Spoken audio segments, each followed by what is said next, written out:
halfway point of the Lucas Oil Drag Racing Series. Alongside of Bob Fry, I'm Dave Reef.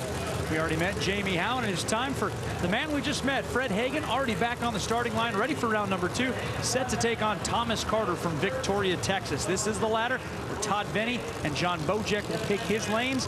On the other side of the ladder, cars you see on the racetrack right now, with Hagen picking his lane and Mickey Farrow. No Frank Manzo, big surprise. We'd like to thank Frank for spreading the joy, because there are 8 very happy people on the grounds right now. What happened to him? Because he came out in the opening round last night, hit the gas, and the throttle linkage fell off on his car, and he's limped on down the racetrack. He beat the second alternate, Paul Noakes, not the first alternate. First alternate wasn't sure that he wanted to come up and run. Sat it out. That's one of those things we tell the grandkids someday. You know, if I had gone up there and run, Frank. Done that, it might have been me instead.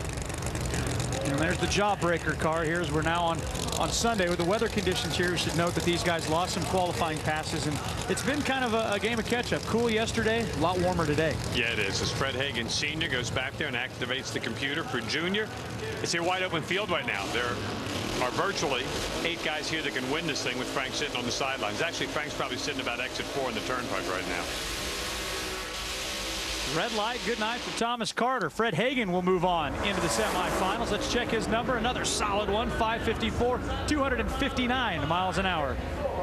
Anything wrong with this one, Bob? No, those are good runs. The Fred Hagen and the Dark Horse team is running very well. Yeah, the only thing that went wrong was over there in Thomas Carter's lane, but Hagen's team goes right on down the center of the racetrack on the left side, which appears to be a little bit trickier for some of the cars here so far today that we've seen in the other classes.